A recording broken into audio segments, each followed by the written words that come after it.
Okay, so this is a follow-up because the reception was shitty on the other one, so I'm just gonna go give you the quick version. Shout out to Mike Subtle. He started the conversation with opposition reflex. I'm gonna talk about how this continues on even in the decoy work. It doesn't have to stay on the handler side. The decoy can promote this too, and how it helps the dogs through phases 1, 2, and 3. Real quick, again, problem I see: decoys taking dogs to at least phase 2 before the dog is learned to properly set his own grips. That is setting your grip positive. Okay, opposition reflex and setting the grip negative are the same. Like I said before in the previous video, the choking the dog, pushing on the dog, pushing the dog away. I don't believe in holding the collar in. It promotes the dog to pull more. And the problem I see is a lot of dogs going through these phases with the decoy at least holding them in. Where the difference between my grip development program and other decoys is when the dog starts pulling, I just push him out. If you don't want to be there, then get the hell out. I'm sure you got part of that in the other video. I'm just going to go over the 5 points. Phase 1, nothing but opposition reflex. Setting the grip negative. You don't get out of that phase until opposition reflex is not needed anymore. Setting the grip negative is not needed anymore. And the dog is setting his own grips. That's called setting grip positive. It means the dog is proactive. It's proactive, reactive. It means the dog is proactive in his grip. These beginning stages are part of grip development, and later on it influences bite mechanics, because bite mechanics cannot be made, they can only be influenced. So grip developing is the program a decoy will have, or the handler will have for the decoy. Exercises to help set the behavior within the bite for the dog. Once again, opposition reflex, we're trying to create a reflex. We're trying to create the window between where the dog bites, and we're trying to keep the dog from thinking. We just want the dog to constantly dig and shake. Okay, we wanted a reflex, like I explained before. Doctor taps your knee, your leg kicks out. It's a reflex. You don't really think about it. So what we're trying to get is to a point where the dog is no longer thinking about how he's biting. Phase 1, once the dog is digging on his own, setting his own grips, no more opposition reflex. For that phase, we go to phase 2. Phase 2 is more body contact conditioning, i.e. rolling, slamming up against the walls, environmental shit, all that stuff. Just another note for phase 1. Phase 1, it's very rare to be out of phase 1 with a young dog. It just doesn't even happen. And also the dog needs to see minimum 3 different decoys having the same technique, promoting the same behaviors, following the same grip development modules, and trying to influence the bite mechanics the same exact way. The dog should be well over double digits, 18-ish. There's a physiological reason for that, Going to phase 2, whatever, the rolling contact, all that other stuff. Dogs first run into this, they're gonna go into defense, maybe start pulling. Yes, they'll hang in there, but we're not trying to promote good bite development. We're not really trying to promote the dog to hold in there. As a decoy who's ran many dogs, that's the first indicator that all I gotta do is repeat what's making him pull, and he's gonna be out of there. That's how you run a dog. And that's why I run a lot of dogs, and I have ran a lot of dogs.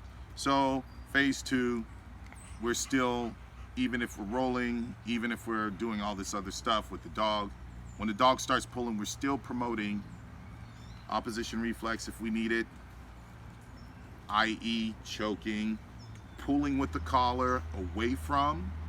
I like to hook my thumb and pull away. Not pulling the dog in, not holding the dog in. If the dog doesn't want to be there, push him off, go back and pray. Opposition reflex is closer to prey than anything, because you're scurrying away, you're getting away, you're pulling away, you're trying to get away. Nobody gets bit in real life and goes, oh, I'm gonna push you in deeper so you can bite the shit out of me. It doesn't work. Not an animal on the face of this planet. When a tiger catches a fucking gazelle, or a lion catches a gazelle, the gazelle never turns back into his mouth and be like, hey, let me just stay here. It doesn't work that way. So this promotes a minuscule type prey. You know, even though we're not jumping up and down and acting crazy and frailing our arms, we have the mechanics, the movement of trying to get away, scurrying prey. Okay, so phase 2, still OR, opposition reflex, still setting grips, wait till it's in the positive. Every time you run into an exercise, like let's say he's fine with rolling, but then he's not okay with grabbing the leg, you work on grabbing the leg and you don't get off of it till the dog is setting his own grip with 3 decoys. Each phase, even if you start at 8 months, I think the longest phase is the first phase. The second phase you probably can get out of once the dog is understanding that him digging wins the whole situation, whatever it is. So once the dog learns that he is to dig and that is the win, well then that's what you work on. You work on the dig and he gets the win, and you can go ahead and expose him to different you know, touching the dog, throwing them, i.e. all that shit. Y'all know what I'm talking about. 3 decoys, I mean, I can recommend 6 months of that, but the dog should be setting his own grips. The third phase, you do enter, there does enter a little bit of pain, it being all fair for the dog. But of course, the first time the dog gets some real pain, they're gonna start pulling. And this is where I'm gonna go a little bit vague because I have a decent technique. I use opposition reflex, yes I do, and I wait till the dog is setting his grip. Now this is where the skill set of the decoy comes in. This is something you can't teach. Each dog is different, and you're gonna have to apply phase 1 and 2 inside of phase 3 accordingly and based on the dog. And that just comes with years of decoying and skill set. Have at it. It's difficult. That's where you start getting into making Terminators, monsters, dragons, unicorns, whatever you guys want to call it. Anyway, so and then yeah, so there's pain involved. And the other part of phase 3 is now you're no longer rewarding the counter. I don't know, that wasn't on the first video, it cut out, so I'm gonna go into some detail about rewarding the counter. Phase 1 and 2, we're always rewarding the counter. Phase 2, we start phasing it out a little bit to get ready for phase 3. We don't want to reward the counter so much because we're trying to get the dog to get the idea that instead of relying on the feedback from the decoy, he now needs to bite for himself. We already started him where he is setting his own grip from the opposition grip phase, phase 1.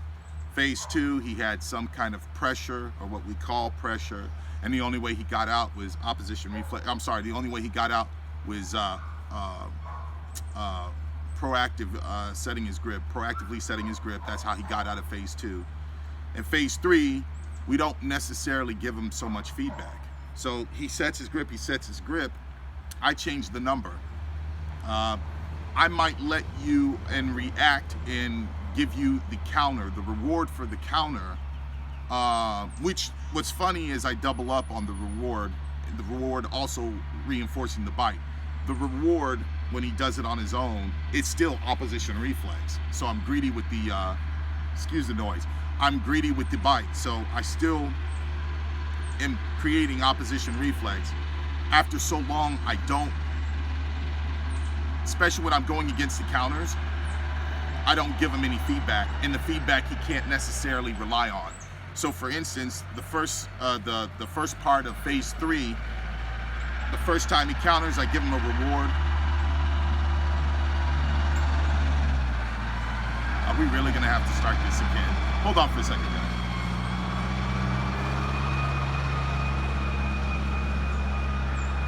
Okay, great.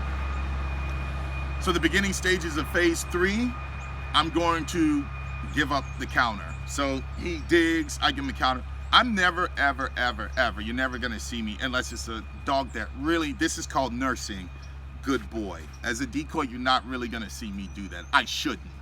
I usually am a little bit dirtier about it. Still creating opposition reflex. Good boy. I'm still hurting him. Let's say this is his ear. Good boy. If I have to do that. I personally don't like to use the word good boy or hudso or whatever it is for the dog because I'm never, through all 3 phases, I'm never the dog's friend. So if I'm going to get to phase 3 and don't have him relying, not to have him relying on me, other than body language, you know, that he's winning, the reward comes from me. The reinforcement comes from the handler. Now that slowly permeates to when he starts setting his own grip and working, he's making his own reward. He's setting his own grip and he's making his own reward. I reinforce that reward so there's a handler. The handler does it by saying, good boy, so out of sure if you're me. And the decoy reinforces it by rewarding it by actually giving up to the counter. So he bites, he counters well, but his giving up to the counter should be something still promoting adversity in the bite. So whether it's, oh shit, whatever you want to use, you can go realistic or you can go primal, it doesn't matter. The dog still gets the idea that you're not someone to trust. That's what we're slowly getting to, is we don't want to start you trusting me at all. We definitely don't when we start hurting you and we start going against your counters when your counters no longer mean anything to me. I should already built you where you don't trust me. You're not relying on me. You're relying on yourself. That promotes an independent dog. You know, that's what we want. We want a dog to go in and we want your grips to be the same whether your handler's there or you're in the building by yourself 150 feet away and he's putting some serious pressure on you trying to get your ass off.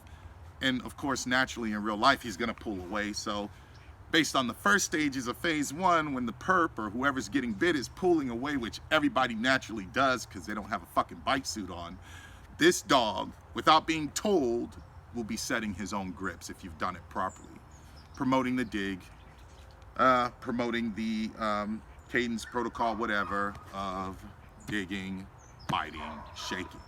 One problem I see, and this is why I never start pulling the dog in, is because most times, especially if the dog is defensive about it and you're holding them in, they're just sitting in there with their mouth open, a gaping mouth. They're not hurting anybody.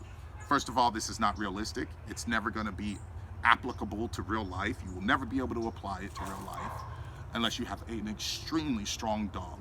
So even then, in that case, I don't start it in phase 1. I'm not going to do it in phase 3. It never happens. I never hold you in the bite at all. It's not going to happen. You don't want to be there? Get the fuck out. I don't care. Once again, that's still small elements of prey. I'm scurrying prey. I may be 6 foot, 280 pounds, but you start pulling, well then I'm gonna pull away from you. I'm gonna go away from you because I'm gonna build frustration by pulling you out. I'm promoting you setting your own grip like I did in phase 1 and phase 2. And you're natural, you should be falling back on your first lessons, which is you're gonna win by digging. Now I'm gonna go back to whatever gave you some stress or hurt you, and we're gonna progressively build you from there. That's where I agree with the techniques I'm seeing right now on younger dogs. I just don't agree with when they're implemented, like at what phase and what age.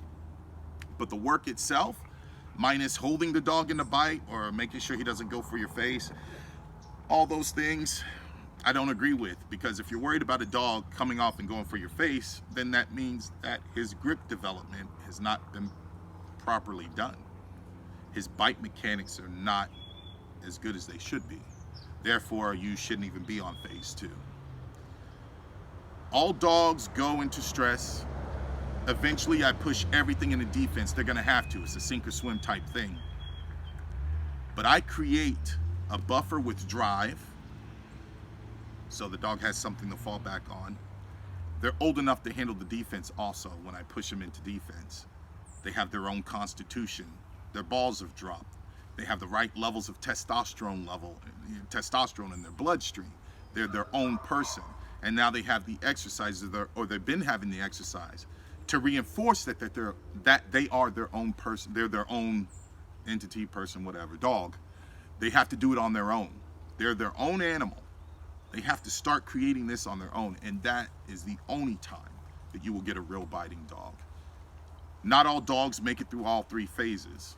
Not every dog does well in phase 2 or 3. That's true. But every dog, no matter the genes or whatever, okay, how good the dog is, whatever. My system is designed to get the maximum out of any type of dog. So where a dog would fail on phase 2, not doing my system, I think, it's my personal belief, in my experience, years of experience, that they would do better or get further into phase 2 if you use my system. Every other system just runs a little bit too fast in my opinion, but as I've said before, you know, it is what it is, and blah blah blah. Anyway, so I hope I described my technique. Again, Mike Sulla, I said this in the first video, but it was too choppy. You're a bastard. Excellent work, excellent video. I respect your work. I still feel like you gave out too much. But that is my short version of what I said in the first video.